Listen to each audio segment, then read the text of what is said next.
So, the first thing we saw on this week's episode of Raw was Seth Rollins arriving at the building.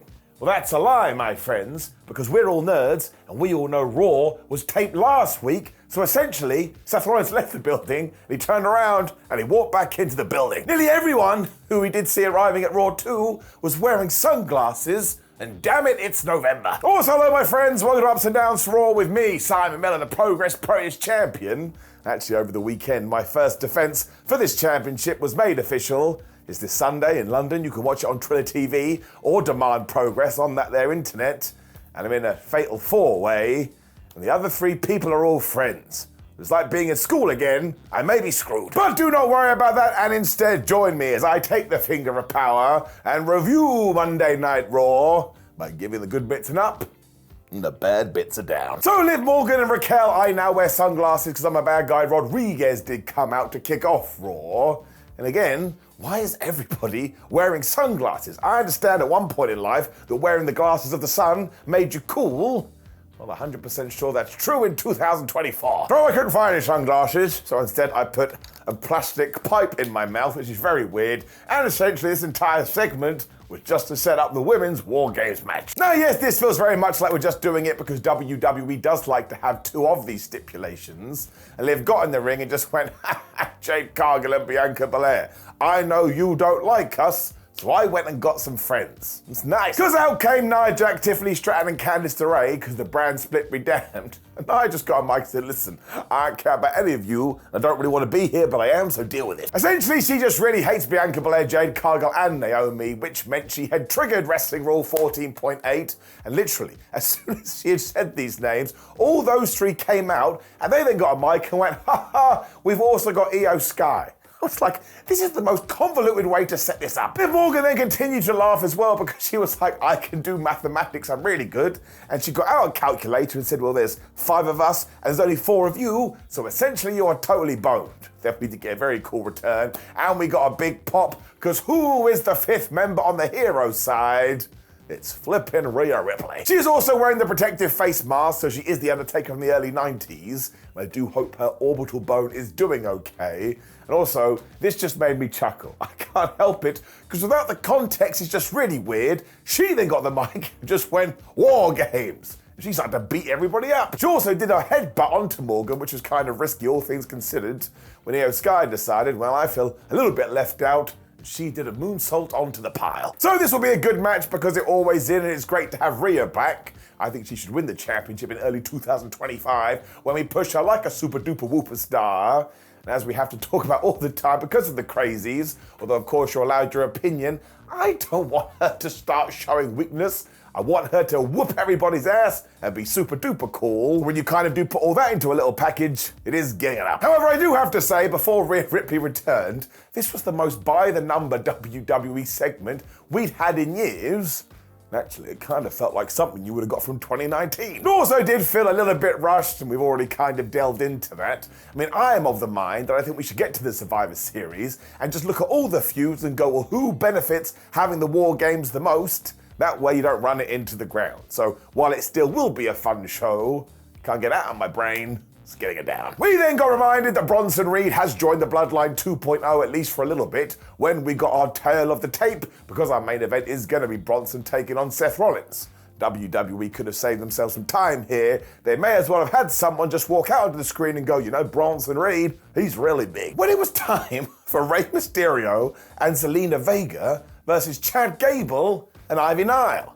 What is happening? Now, I know this feud has been going on for ages, but because they come and go so much, it's pretty hard to get invested. I think Ivy Nile felt the same, because she looked at Zelina Vega, was like, nah, man. She basically started to whoop her ass. They began to fight on the outsides. The ref was like, oh, I can't be bothered with this, so they rang the bell, which is when Ray and Chad got into it. Surprise, surprise. They worked so well together, they should probably open a bakery. Ivy spied this from afar, so cast distraction, and that did allow Chad and Ivy to work over the good guys for a bit.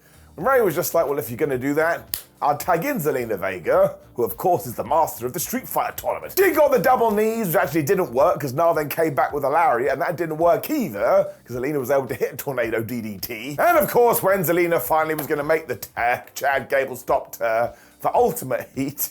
Once again, that lasted for all of 3 seconds, and Ray still got the tag. Once again, him and Gable together are just great. Chad basically grabbed Ray out of midair and totally wrecked him when Mysterio was able to get back on top. Speaking of that, he went to the top of Team of the Turnbuckle when him and Zelina Vega did this awesome double team Hurricane Rana combo. Really, that should have been the finish. Vega then pulled the rope down though, which meant the running Ivy Nile went to the outside. When Rey Mysterio was like, well, I have done this finishing sequence for the last 20 years. Maybe I'll do it again, which he did do. 1, 2, 3. So it pretty much came and went, but it was very enjoyable, so I am going to give it an up.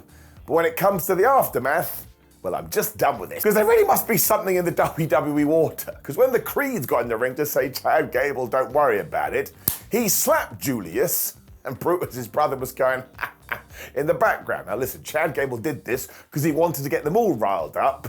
And the Creeds did start doing weird things with their faces. But once again, every single team in WWE, I mean, they weren't teasing a breakup, but why can't we just have one group that's all lovely and peaches and cream and skips through the field together? Man, I'm so happy we're together. And the commentators kind of hinted at this as well, but yes, we just need to come up with something a little bit different. Because throughout this episode of Raw, if you were in a group, there was some kind of animosity. Sometimes when these things get in your brain, you can't get them out of your brain, and then you're up at night going, why am I thinking about wrestling? What an absolute loser.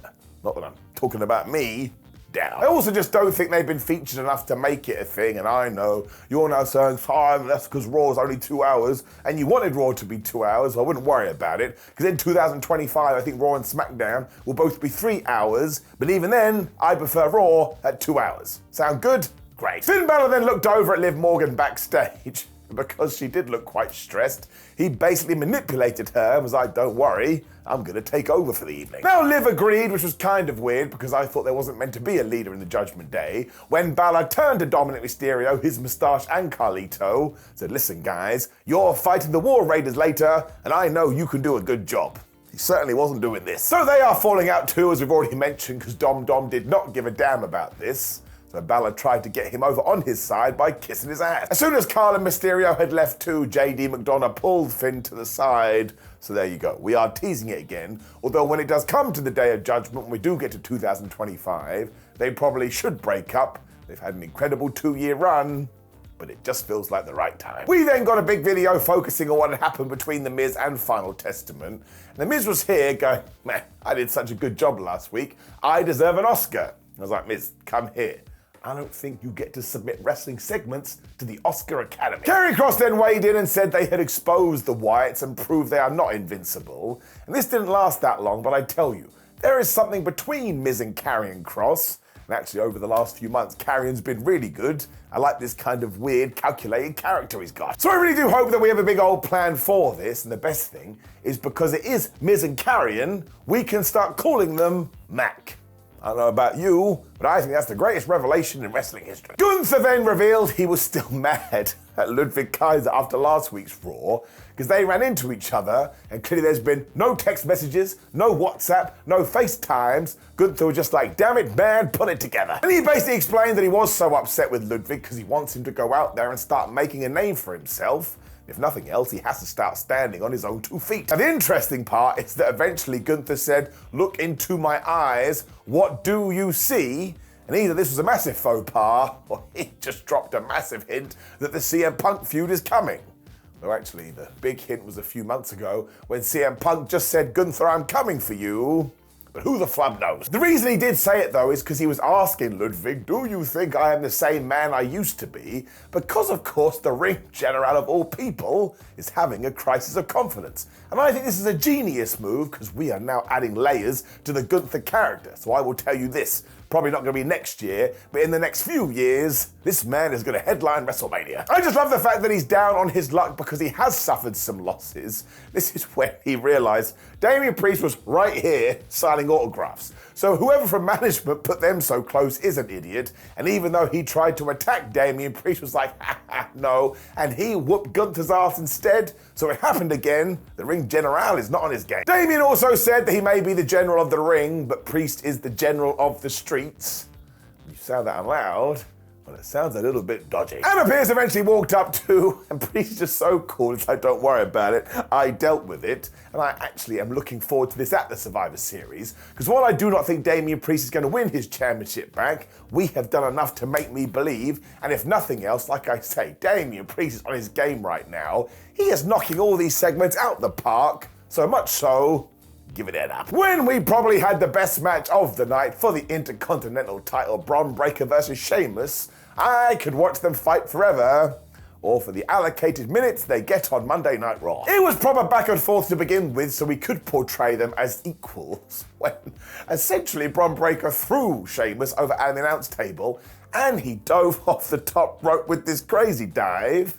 That was genuinely scary. Sheamus then grabbed him and slammed his ass because he wasn't having that when he hit the 10 beats, and he kneed Bron right in the face. If you can believe it, he got a 1-2-ooh. Imagine he had won the Intercontinental Championship off that. The internet would have melted down.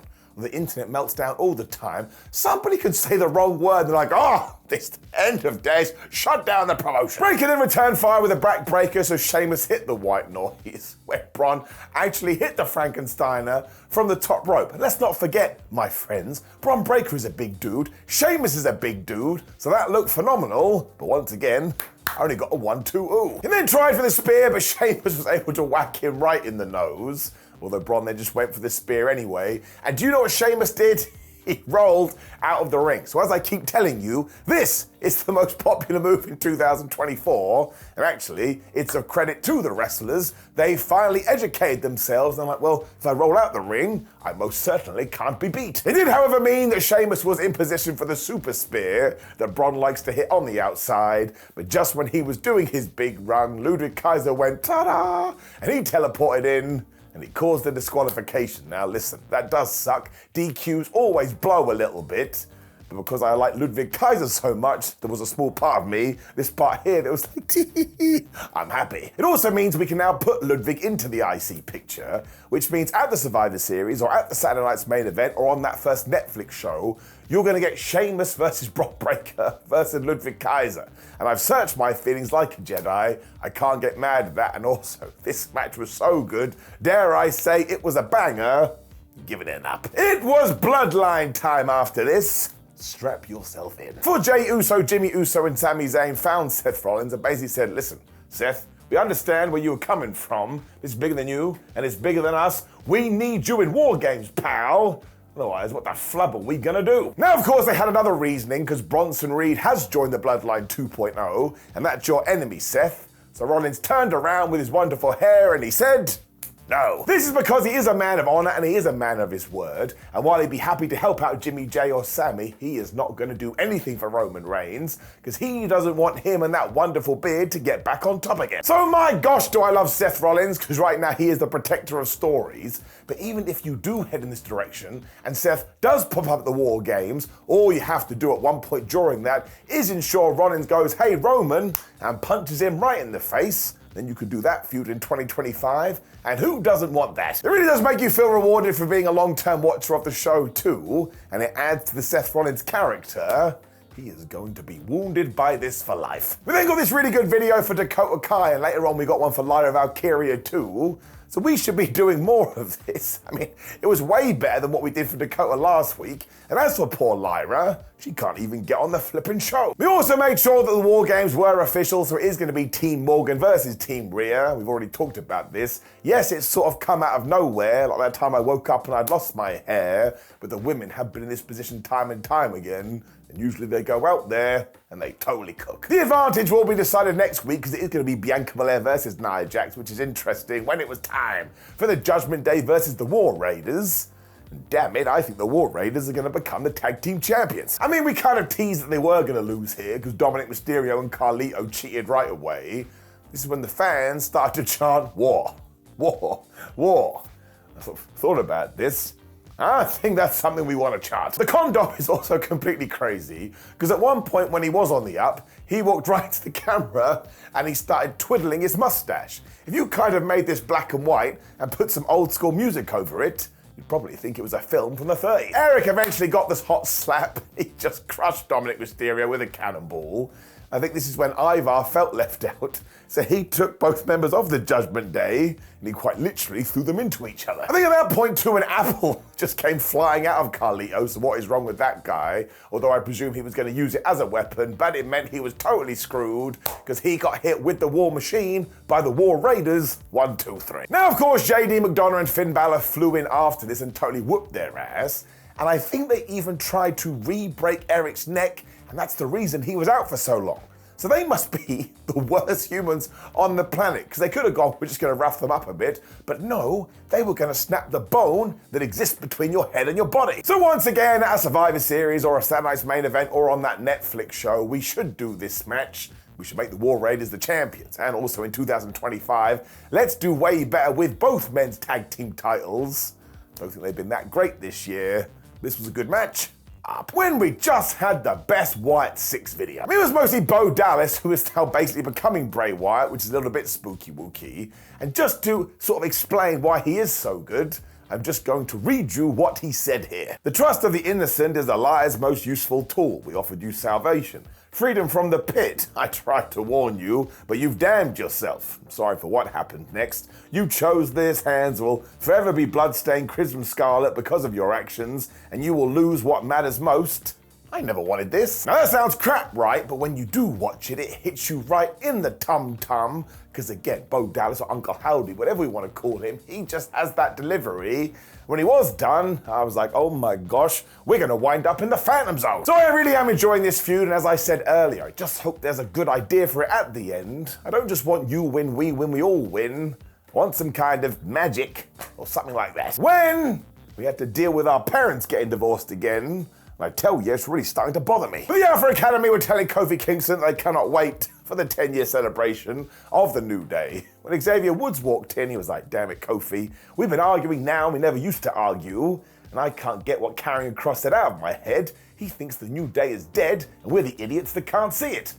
Now Kingston was like, dude, you've got to stop doing this, Xavier. He's on the edge right now, not Adam Copeland, because he was like, why? Why do you put it on my shoulders? I think I hate you. This is when Otis stepped in and said, listen, guys, you all need to calm down. My word, Xavier didn't like that. He was like, why would I listen to you? You're in a lame tag team. Look at Chad Gable. He left your ass and I know why. So of course now they shall have a match next week, and I tell you, while eventually I think Big E will come back to reunite them, we are going to have to do the fight between Kofi Kingston and Xavier Woods, because not doing it after all of this build, well, I think that would be kind of disappointing. But I am just not going to be able to handle that because it's too much to process. Like, whose house am I meant to stay at for the holidays? And am I going to have to sort of spill the secrets between mum and dad? This is going to keep me up at night. It's really stressing me out.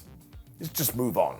It is a very good feud. When it was time for the main event, because we do have 2-hour Raws, what the flub is happening? Because it was Seth Rollins versus Bronson Reed, and man, they got almost 20 minutes. Although you knew from the off the shenanigans were coming, because as soon as we started, here came the Bloodline 2.0 without Solo Sikoa, because brand split be damned. Thankfully the Usos and Sami Zayn are weirdos and they were watching this, so they ran out and they had a huge old brawl when eventually they did fight to the back. Seth was like, well, this is great, I have an opening, and he dived onto Bronson Reed. Bronson then came back with this silly body block because he's so massive, that must have crushed him, when they were fighting on the outside, and they were basically taking it in turns to ram the other guy into Simba the Steel Steps. And when Seth was doing this, he took Bronson's skull and bounced him off that thing like a basketball. And I was like, referee, how is that allowed? And why does nobody care about Simba? Rollins then tried to take Reed down, but that was dumb. It was like me trying to get through a door by kissing it. What am I going to achieve?